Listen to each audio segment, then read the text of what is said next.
Muy buenos días, amada iglesia. Hoy vamos a tratar un tema interesante, más allá de la superficie, le hemos puesto por título. Continuamos en el Salmo 45 y nuevamente gracias, amada iglesia, por dejarnos entrar a la comodidad de su hogar. Gracias en verdad. ¿Qué les parece, por favor, si nos acompaña en oración y averiguar, a deshilachar, a desmembrar este Salmo 45 que estamos tratando, iglesia, y en verdad es riquísimo? Vamos a orar, le rogaría. Señor, nos encomendamos en tus manos, te bendecimos, tú eres nuestro Dios. Ayúdanos, Señor, en este tiempo, en verdad, para que, Señor, tú nos puedas usar como instrumentos de bendición para bendecir a nuestros amados hermanos, Señor. Nos encomendamos en tus manos. Guíanos, por favor. En el nombre de Jesús, amén y amén. Más allá de la superficie, Salmo 45. Gracias a este Salmo vamos a mirar a un Jesús diferente, iglesia. Todos conocemos, todos nosotros, a un Jesús que nació en Israel, ¿no?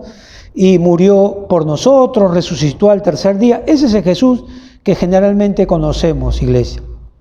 El Jesús que en Semana Santa, ¿no?, nos lo dan en relatos, en historia. Sin embargo, en este Salmo, en el Salmo 45, encontramos uno de esos versículos, no, yo digo resbaladizos, quizá tocados o tratados de manera timorata, dudosa y sin certeza, sin convicción. Acompáñenme a leer, iglesia, el Salmo 45, versos 6 y 7. Yo le digo, son palabras longevas, pero que nos dan luz de quién es Jesucristo, iglesia. Salmo 45, versos 6 y 7, iglesia. Mire lo que dice la palabra del Señor. Dice el 6 en adelante. Tu trono, oh Dios, es eterno y para siempre. Cetro de justicia es el cetro de tu reino. Has amado la justicia y aborrecido la maldad. Por tanto, te ungió Dios, el Dios tuyo, con óleo de alegría, más que a tus compañeros. Aquí, amada iglesia, la Escritura nos habla de Jesucristo. Está hablando de Él como Rey. 6 y 7, una parte, mire, para poder desmembrarlo. Dice la Biblia, tu trono, oh Dios, es eterno y para siempre. Cetro de justicia es el cetro de tu reino. Has amado la justicia y aborrecido la maldad. ¿Qué nos dice estos versos? Que este rey, ¿no?, Jesucristo, tiene un trono, que ese trono es eterno, ¿no? Y en ese trono está el cetro de justicia, o que Jesús gobierna con justicia. Nos dice además que Jesús ama la justicia, aborrece la maldad. Pero dice algo muy puntual, que es lo que queremos tratar, amada iglesia.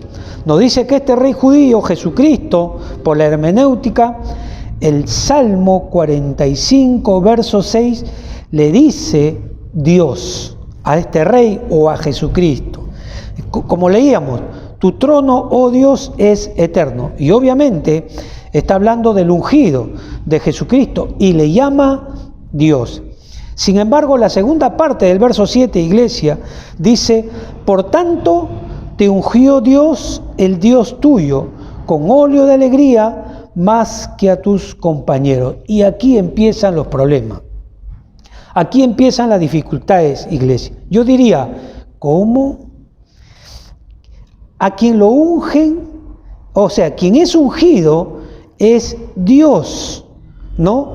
O sea, el que es ungido es Dios y el que lo unge es Dios también. O sea, Dios unge a Dios, me pregunto. Yo también preguntaría, ¿acaso hay varios dioses? Nos habla la Escritura que este rey judío, obviamente Jesucristo, es Dios, y después dice el verso más adelante que es Dios quien lo unge. Y en verdad, no, un tema que tiene un poquito de ají de pimienta en este Salmo 45, porque lo pone sobre la mesa. Dios unge a Dios. Cuando usted le pone la lupa, iglesia, como lo hemos leído, versos 6 y 7, acá hay un nudo, obviamente. ¿Cómo Dios puede ungir a Dios? ¿Acaso hay dos o más dioses? Obviamente eso es antiescritural, pero eso es lo que hemos leído, iglesia. Solamente podemos desatar este nudo desde la perspectiva de la Trinidad, desde el concepto de la Trinidad. Un solo Dios en tres personas. Obviamente nosotros el Nuevo Testamento ya se nos hace eso, ¿no?, un poco más conocido. Padre, Hijo y Espíritu Santo. Pero en la antigüedad no era conocido este concepto. Acompáñenme a Génesis 1:26, iglesia. Miren lo que dice. Entonces dijo Dios, singular Dios. Y ahí dice, hagamos, plural, hagamos al hombre a nuestra imagen, conforme a nuestra semejanza. Y sigue el verso, iglesia. Aquí Dios no le está hablando a los ángeles para crear al hombre. Aquí el Padre le está hablando al Hijo y le está hablando al Espíritu para crear al hombre. Y si usted se da cuenta, desde los inicios ya se ve que hay un solo Dios en tres personas. Y en el Salmo 45 es Dios Padre ungiendo a Dios Hijo, o sea, ungiendo a Jesucristo. El tema de la Trinidad, iglesia, en verdad es un tema que demoró en ser comprendido, discernido, digerido por los primeros cristianos. ¿Cuánto cree usted que demoraron en definir correctamente el concepto de la Trinidad, iglesia? ¿Cuánto cree usted? Le pregunto yo, ahí desde la comodidad de su hogar. ¿Sabe cuánto tiempo, iglesia? 300 años en definir el concepto de la Trinidad. Ya, obviamente, no sacando versos y todo lo demás, y poniéndole la lupa, el microscopio a cada versículo bíblico. Pero de 300 a 500 años se demoraron en comprender el tema de la Trinidad. En el año 325 después de Cristo se reúnen diferentes grupos cristianos, iglesia, bajo el liderazgo del emperador Constantino. Ellos en esa reunión hacen una declaración de fe en el llamado Concilio de Nicea, ¿no? Ahí hablan de Dios Padre, Dios Hijo y Dios Espíritu Santo, porque era un tema engorroso, no lo sabían todavía desmembrar. Para nosotros, la iglesia de este tiempo ya es un tema conocido, pero para ellos era un tema engorroso. Voy a leerle una parte de este concilio, o el credo de Nicea, iglesia, hasta, usted sabe que son tres, ¿no? Padre, Hijo y Espíritu Santo. Vamos a leer el credo de Nicea, Padre, Hijo, porque es el tema que nos compete. Dice el credo de Nicea: creo en un solo Dios Padre, todopoderoso, creador del cielo y de la tierra, de todo lo visible y lo invisible. Ahora añade más el credo: creo en un solo Señor, Jesucristo, Hijo único de Dios, nacido del Padre, antes de todos los siglos, Dios de Dios. Aquí empiezan los problemas, miren lo que dice: Dios de Dios, luz de luz, Dios verdadero de Dios verdadero. Explíqueme eso usted, por favor. Imagínense cómo tenían un poco todavía nudos en el concepto de la Trinidad. A Jesucristo le dicen Dios verdadero de Dios verdadero, engendrado, no creado, de la misma naturaleza del Padre, por quien todo fue hecho, que por nosotros los hombres y por nuestra salvación bajó del cielo y por obra del Espíritu Santo se encarnó de María, la Virgen, y se hizo hombre, y por nuestra causa fue crucificado en tiempos de Poncio Pilato. Y sigue el credo de Nicea. Entonces, iglesia, los primeros padres, permítame ser aquí un poco reiterativo, se tardaron en entender el concepto de la Trinidad más o menos de 300 a 500 años, iglesia, ¿no? Porque después del 325, en el 500, días más, días menos, ¿no?, hay otro credo, el de Atanasio, donde ya con más luz, ¿no?, y más conocimiento bíblico, obviamente dejan claro el concepto de la Trinidad. O sea, un Dios en tres personas, Padre, Hijo y Espíritu Santo, iglesia. Y en los versos que hemos leído, ¿no?, en el Salmo 45, es Dios Padre ungiendo a Dios Hijo, amada iglesia. La pregunta sería, iglesia, ¿cómo llegan estos credos, ¿no?, de donde empezaron a definir el concepto de la Trinidad, a conciliar o a ser armoniosos con la Escritura? Gracias y a través de los evangelios, iglesia. Y uno de ellos, obviamente, es el Evangelio de Juan. Como decíamos al principio, todos nosotros conocemos a un Jesús como un ser humano que nos lo presenta la televisión, no, que se paseó por territorio de Israel. Pero Jesús, iglesia, ahora empezamos, no empezó a existir allí, en ese tiempo, en ese momento. Jesús tuvo una existencia previa a su nacimiento en Belén, amada iglesia.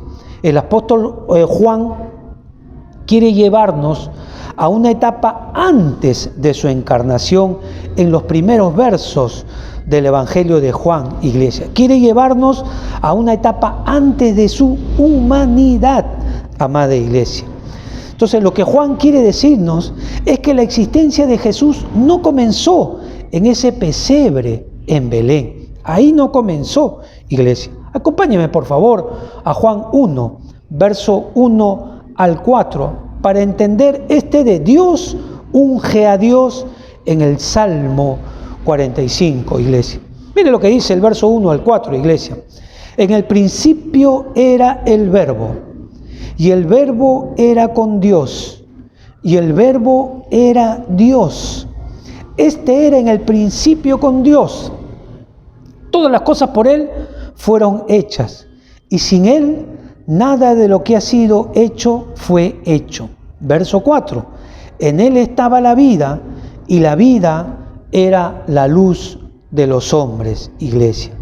Si nosotros hemos leído bien estos primeros versos del 1 al 4, iglesia, si usted se da cuenta, Juan no hace énfasis en su nacimiento en Belén, ni en su genealogía como Mateo, ni en cómo Él muere por nuestros pecados. ¿Se da cuenta? No está hablando nada de eso. Y que luego Él resucita, ¿no? Pero de eso no está hablando Juan. El énfasis del apóstol Juan es diferente, iglesia. Verso 2, mire lo que dice el verso 2. Dice el verso 2, era en el principio con Dios. ¿Qué nos quiere decir de Jesús este verso 2? Que Jesús es eterno, iglesia. Verso 3, todas las cosas por Él fueron hechas, y sin Él nada de lo que ha sido hecho fue hecho. ¿Qué nos quiere decir el evangelista Juan? Nos quiere decir que Jesús es el creador de todo lo que usted puede ver, iglesia. Verso 4, en Él estaba la vida, y la vida era la luz de los hombres. Aquí nos dice claramente el evangelista Juan que Jesús es el origen de la vida, la fuente de la vida. En estos versos que hemos leído, iglesia, Juan quiere que sepamos no lo que Jesús hizo como hombre, ojo con eso, iglesia, sino lo que Jesús hizo como Dios, creador de todo y la fuente de vida, iglesia. Juan quiere que sepamos lo que Jesús hizo antes de su encarnación, iglesia.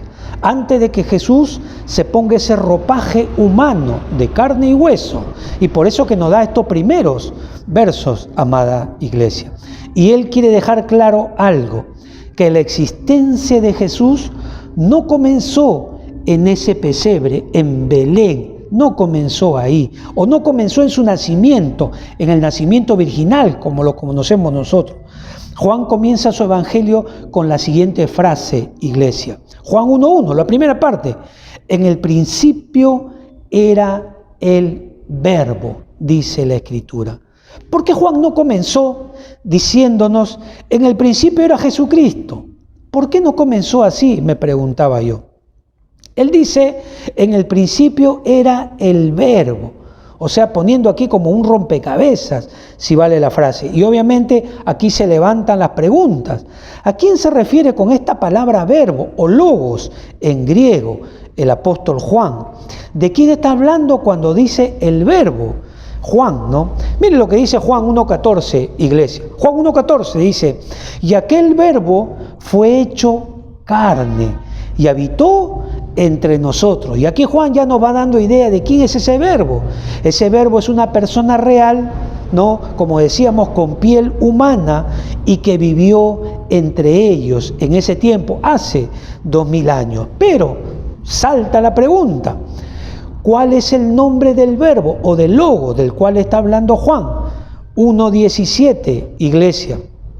Dice la Biblia, pues la ley por medio de Moisés fue dada, pero la gracia y la verdad vinieron por medio de Jesucristo.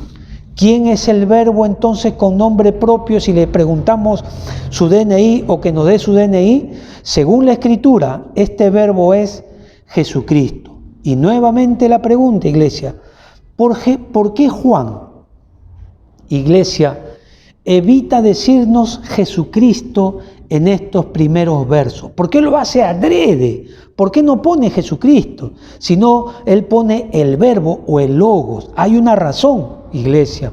¿Sabe cuál es esa razón? Porque ese nombre propio, Jesucristo, ojo con lo que le digo, es después de su encarnación.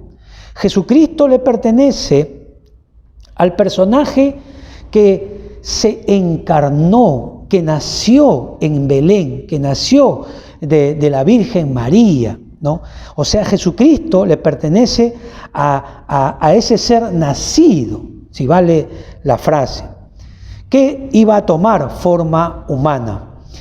Esa misma persona, iglesia, esa misma persona que Juan evita ponerle Jesucristo antes de ser encarnado, como lo dice Juan, se llama el verbo o el logos. O sea, antes de su encarnación, Juan le pone ese nombre, vamos a poner antes de ser encarnado. ¿Cómo le dice? El verbo. Pero después de su encarnación, le llama Jesucristo, cuando usted ya sigue el hilo de pensamiento del apóstol. Quise dejar esto claro, iglesia. Observen por favor un instante. Aquí está Jesús con piel humana, bien llamado Jesucristo. Pero aquí está Jesús sin piel humana, antes de ser encarnado, antes de que nazca en esta tierra, este Jesús, el apóstol Juan lo llama el verbo, el logos, iglesia. La pregunta es, ¿por qué? Por eso que le decía al principio, ¿por qué no le llama de frente? En el principio era Jesucristo, y Jesucristo era con Dios, y Jesucristo era Dios. Juan no dice eso.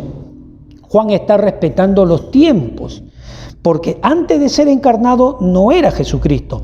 Antes de ser encarnado era el verbo o el logos en el griego, iglesia. En otras palabras, iglesia, lo que Juan quiere dejar en claro en estos primeros versos es que este Jesús existió antes que naciera, iglesia. El verbo ya existía antes de Belén, si vale la frase. Lo que Juan quiere dejarnos claro, que este personaje histórico conocido como Jesús y que nosotros conocemos, que vivió entre los hombres, no comenzó a existir, iglesia, luego de su nacimiento, como nos pasa a nosotros, ¿no? Luego de Belén, Él no comienza a existir, Él ya existía antes de nacer. Él ya existía antes de venir a la tierra, iglesia, antes de nacer, como decíamos, por el vientre de María. ¿Y cómo existía? Existía como el logos o existía como el verbo, iglesia. ¿Qué nos quiere decir entonces Juan con esta primera frase, iglesia? Que Jesús es eterno, iglesia. No se olvide de eso. Jesús es eterno. Jesús no comenzó a existir en Belén. Jesús ya existía antes de Belén. Y vamos a verlo, para dejar esto claro, para responder a la pregunta de ¿Dios unge a Dios? Eso es lo que queremos responder, iglesia. Vamos a ver desde el lado gramatical, porque estos dos concilios, el de Nicea, iglesia, y el otro, llegan a la conclusión que Jesús es Dios precisamente por estudiar las Escrituras. Y lo que queremos hacer aquí es que usted pueda tener un concepto claro y pueda tener una buena apología. Si a usted alguien le dice que Jesús no es Dios, iglesia, usted pueda tener conceptos claros. Vamos a verlo del lado gramatical, iglesia. La primera parte, dice la Biblia, en el principio era el verbo. Era del verbo ser o estar, del griego eimi. No se olvide, eimi, del verbo ser o estar, que significa era. En el principio era el verbo. Y este verbo está puesto en un tiempo imperfecto, iglesia. Tómese aquí, por favor, un vaso de agua, porque lo que queremos dejar claro es que usted pueda entender el concepto desde el punto de vista gramatical. Entonces, este verbo, eimi, está puesto en tiempo imperfecto, o sea, en un tiempo en el pasado, cuyo principio y fin no se concretan o no finalizan. Vamos a ponerlo en lenguaje digerible, o como se pudiera leer: en el principio era el verbo, iglesia, desde el punto de vista gramatical. En el principio, él ya era el verbo. Si usted lo lee así, no tiene ningún problema. Otra manera, en el principio ya existía el verbo. Igual, si usted lo lee de esa manera, usted está en lo correcto. ¿Por qué? Porque está en un tiempo imperfecto, que no nos dice puntualmente cuándo comenzó. Vamos a leerlo de otra manera. El verbo existía antes del principio. Si usted lo lee de esa manera, no está rompiendo el principio de una lectura correcta de la primera parte de Juan 1:1, iglesia. Vamos a ponerlo de otra manera, para que yo quiero dejar claro esto, iglesia. Dice: en el pasado, aún antes del principio, ya existía el verbo. Eso es lo que nos quiere decir: en el principio era el verbo, con este verbo griego eimi, iglesia, que está en un tiempo imperfecto, amada iglesia. Así que, como le decía al principio, tómese un vasito de agua para que no se confunda con conceptos gramaticales, pero queremos dejar claro este concepto que leíamos en Salmo 45. Dios ungió a Dios. Y entonces, si usted no lo entiende, obviamente nuestra cabeza puede explosionar, iglesia. Eimi, no se olvide del griego que está aquí en Juan 1. Eimi, existencia, pero sin comienzo, iglesia. Sin embargo, cuando usted baja otros versículos, también hablan de existencia, pero con comienzo. Y eso ya le pertenece a toda la creación. Ahorita lo vamos a ver. Hay un verbo que es ginomai en el griego, que es existencia con inicio. Mire Juan 1:3, iglesia. Juan 1:3. Todas las cosas por él fueron hechas. Hasta ahí lo dejamos. Todas las cosas por él fueron hechas. Fueron. Dice, aquí el verbo es ginomai. O sea, existen, pero con un comienzo. ¿Se da cuenta la diferencia? O sea, toda cosa creada tiene un comienzo. Ginomai. Y todo lo que fue creado por Dios tiene un comienzo. Totalmente diferente a Génesis 1:1, iglesia. Juan 1:6, por favor, y aquí estamos incluidos nosotros. Ahorita vamos a ver, dice Juan 1:6, hubo un hombre enviado de Dios, el cual se llamaba Juan. Y aquí es ginomai. Aquí está hablando de este hombre, Juan el Bautista, que comenzó a existir cuando nació. Y ahí estamos incluidos todos nosotros, todo ser humano, aún los ángeles, empezaron a existir, nosotros los hombres, cuando dimos ese grito, con esa palmada que nos dio el doctor llorando, iglesia. Todos nosotros existimos, pero con un comienzo. Comenzamos a existir cuando nacemos, igual que el apóstol Juan. Pero en eimi, que es existencia, es el verbo, ese verbo es sin comienzo. Amén, iglesia. Vamos a repetirlo para que usted pueda entender que es totalmente diferente el verbo o las pinceladas que está dando el apóstol Juan, dejando claro algo, que Jesús es eterno, que existió antes del tiempo, porque emplea los verbos correctos. Toda creación tiene que emplear el verbo ginomai, o sea, existo, pero con un comienzo. Pero cuando él habla de Génesis 1:1, la primera parte, en el principio era, ahí está hablando de eimi, un griego muy particular, que es existencia pero sin comienzo. Y ese verbo solamente le cabe a Jesucristo. Por eso que decíamos que se puede traducir bien esta primera parte de Juan 1:1, en el principio ya existía el verbo, iglesia. Entonces, iglesia, con esto en mente, queremos dejar claro, desde el punto de vista gramatical, que en el caso del verbo eimi, es un verbo de existencia, pero sin comienzo. Dejando claro la escritura, desde el punto de vista gramatical, que Jesús ya existía antes de nacer, que Jesús ya existía antes del Génesis, que Jesús ya existía antes del principio. Jesús existe en la eternidad. Eso es lo que nos quiere decir Juan, en el no tiempo, si vale la frase, iglesia. En otras palabras, iglesia, lo que el apóstol Juan nos quiere dejar claro es que Jesús es eterno, iglesia. Jesús existía antes que se iniciara el tiempo. ¿Cuándo se inicia el tiempo? Génesis 1:1.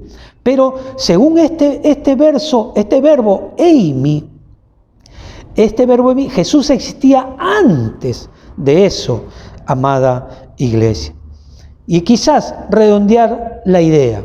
Si Jesús existía antes que se iniciara el tiempo, entonces, un poco a la lógica de nosotros, Jesús es eterno. Mira lo que le digo. Y si Jesús es eterno, ese atributo de eternidad solamente le corresponde a Dios. No hay ángel, no hay demonio, no hay ser humano, no hay animal que tenga ese atributo. Solo Jesús tiene el atributo de la eternidad. Y ese atributo solo le corresponde a Dios, amada iglesia. Mire lo que le dice, vamos a ver, Juan 8:58, por favor. 8:58. No olvide, estamos tratando el tema del verso 6 y el 7 del Salmo 45. Dios unge a Dios. Juan 8:58. Jesús le dijo, de cierto os digo, antes que Abraham fuese, que dice la Biblia, yo soy. Aquí Jesús está diciendo que Él existió miles de años antes de la existencia de Abraham. Entonces nosotros, o estos concilios, el de Nicea, lo que hemos leído, ¿por qué llegaron a la conclusión que Jesús es Dios? Porque en Juan 1 encuentran el atributo divino a Jesús hombre, con ese atributo de eternidad, gracias a este verbo eimi, existencia pero sin comienzo. Y entonces se dan cuenta que el atributo de la eternidad le pertenece a Jesucristo. Conclusión, ¿quién es eterno? Solamente Dios. Por eso nosotros, los creyentes, podemos decir Jesús es Dios, iglesia. Y ahora en Salmo 45, 6 y 7, Dios unge a Dios, pero bajo el concepto de la Trinidad es Dios Padre ungiendo a Dios Hijo, iglesia. Jesús es Dios. Mire lo que dice 1 Juan 5:20, amada iglesia. Acompáñenme, por favor. 1 Juan 5:20. Pero sabemos que el Hijo de Dios ha venido y nos ha dado entendimiento para conocer al que es verdadero. Y estamos en el verdadero, en su Hijo Jesucristo. Este es el verdadero Dios y la vida eterna. ¿Se ha dado cuenta, iglesia? Jesús es Dios. Y eso es lo que queríamos demostrar en este tema que tratamos en este domingo especial, iglesia. No se olvide, por favor, porque una de las cosas que más atacan las religiones, que obviamente no conocen a Dios, es esta parte de Jesucristo. Dicen, Jesús no es Dios. Sin embargo, desde el punto de vista gramatical solamente podemos entender quién es Jesús. Jesús no es un simple hombre. Jesús existió antes de toda la creación. Jesús es Dios porque tiene el atributo de la eternidad. Antes que existiera el tiempo, ya existía Jesucristo. Y Juan lo pone con el verbo, con el nombre de el verbo o logos en el griego, iglesia. Entonces, estamos tratando nosotros el Salmo 45. Creo que la primera sesión era, hacíamos la pregunta, ¿quién es Jesús? Y respondíamos, Jesús es perdonador. Luego, en la segunda sesión, preguntábamos también, ¿quién es Jesús? Y respondíamos, gracias a ese versículo del Salmo 45, la gracia se derramó en tus labios, que Jesús es la gracia que todo hombre necesita. ¿Para qué cosa? Para vivir esa vida que le agrada a Dios. Porque en nuestras propias fuerzas, decíamos, no la podemos vivir. Los mandamientos solamente fueron dados para saber que no podemos cumplirlo. Pero quien está en la gracia de Dios, se le da la capacidad para que Jesús viva en él y pueda hacer portentos espirituales, lo que no podría conseguir en su propia fuerza. Por eso explicábamos el domingo anterior, por eso que un drogadicto puede dejar la drogadicción, no por sus propias fuerzas, sino por la gracia de Jesucristo. Por eso que un creyente, conforme va conociendo más la Escritura y va conociendo más la ley de Dios, se va dando cuenta de qué cosa tiene que pedir perdón, pero ahora ya sabe que no lo puede cumplir, entonces va pidiendo gracia. Señor, apropiate de mi ser, apropiate de mis sentimientos para poder cumplir esta ley. Y Jesús la cumple en ese creyente, de tal manera que ese creyente va de victoria en victoria, no en sus propias fuerzas, sí en la de Jesucristo, iglesia. Y hoy mirábamos versos del 6 al 7, Dios ungió a Dios, dejando claro que Jesús es Dios, iglesia. Yo sé que este concepto, para los que vienen de otra religión, es de difícil digestión, iglesia. Les cuesta un poco digerir esto de que Jesús sea Dios, iglesia. Pero para nosotros, iglesia, que nos apoyamos en la Escritura, que no decimos Jesús Dios porque nos lo dijo el pastor, sino que hay dos concilios que se profundizaron en las Escrituras, que no miraron las Escrituras de manera superficial, sino que se demoraron 300 a 500 años para entender el concepto de la Trinidad, iglesia. Y nosotros hemos estado en mucha oración para decir, mire lo que ellos se demoraron. Vamos a poner el promedio. 400 años para entender el concepto de la Trinidad, 400. Yo he estado orando, iglesia, para decirlo más o menos en 40 minutos. ¿Se ha dado cuenta? No necesita mucha oración para que estas reflexiones bíblicas puedan entrar en el corazón del creyente y sepa a quién ha creído, a Jesús como Dios, iglesia.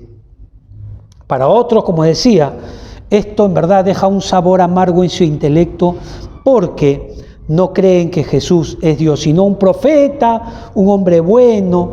Pero según lo que hemos visto, iglesia, Jesús es Dios.